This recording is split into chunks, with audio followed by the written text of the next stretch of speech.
olen siis Sven Lepa, töötan Rahvusarhiivis, ametinimetus on täpsemalt Rahvusarhiivi Tartu kasutusosakonna asejuhataja.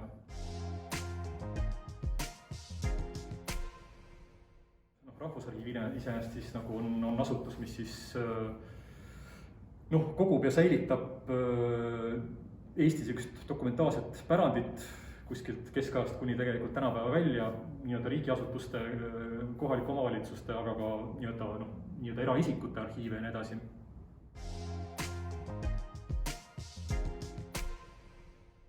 Ja peale selle, et me neid asju kogume ja säilitame, siis me tagame ka selle, et nad oleks kõigile kasutatavad. Ja see on siis see pool, millega mina tegelen. Ehk siis konkreetsemalt sellega, et meie kogud oleksid inimestele võimalikult lihtsalt kättesaadavad.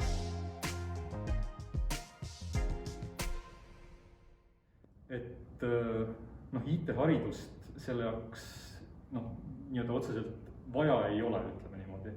Et tavapäraselt niisuguse minu sarnasel nii-öelda arhivaari ametikohal töötavad ajalugu õppinud inimesed. Aga oleme ausad selles mõttes tänapäeval ikkagi ka meil kõik on väga mitmed meie inimesed on ennast selles IT vallas edasi harinud mingis vormis.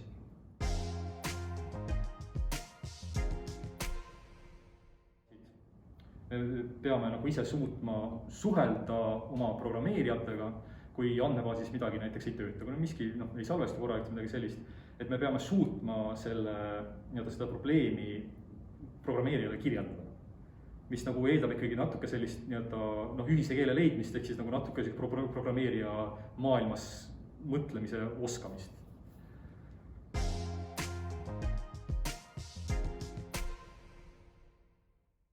Kasutame, mis on siis sellised tööspetsiifilised asjad, on tegelikult suuresti meil isegi siin majas endas meie IT-inimeste poolt välja arendatud erinevad andmebaasid ja sellised rakendused, ongi, et kui te Rahvusarhiivi kodulehel vaatate, mida seal siis räägitakse, et arhiivi infosüsteem AIS, kus on otsitav fotode jaoks Fotis, kaartide jaoks eraldi andmebaas, veel mingid süsteemid, et need digitaalne materjal ka välja kuvatud oleks. Et jah, suuresti sellised kõik sellised oma tehtud, oma keskkonnad, mis tähendab, et meil on ka tugi siin majas kohe olemas, et kui mingid probleeme tekib.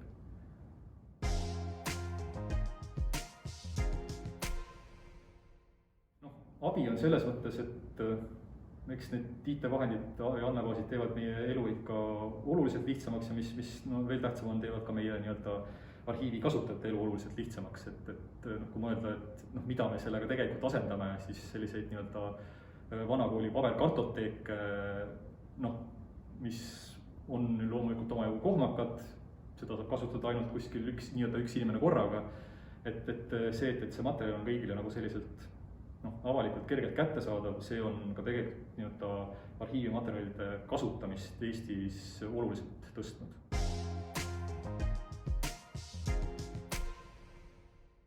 Väga võimsalt arenenud kogu see tehisintellekti temaatika.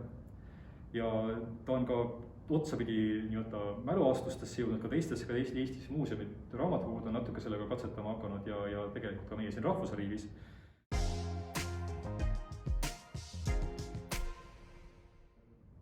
Ongi selles mõttes mingi probleem, kui meil on üks hästi tüüpiline materjal, mis meil on lihtsalt mingid käsikirjalised tekstidokumendid. Et digime selle ära, me oleme tõesti aastaid juba seda materjali massiliselt diginud. Iseenesest on ta nüüd kõigile selliselt kenasti mugavalt kodust kätte saadav. Mis probleem aga tegelikult jääb?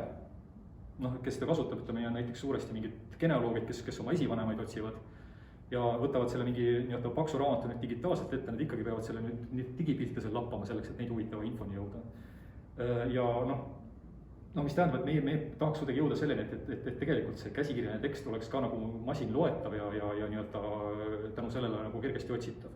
Ja tänu tehisintellektile me tegelikult olemegi nüüd juba sinna jõudnud, et me saame, juba täitsa katsetame ja püüame seda tõsiselt ette võtta, et saaks ka käsikirjalise teksti arvuti lõpetada ära tuvastama, ise lahti lugema ja tänu sellele muutuks siis ka meie kasutajatele palju kergemini kasutatavaks ja nad jõuavad selle infoni, mis neid tegelikult huvitab.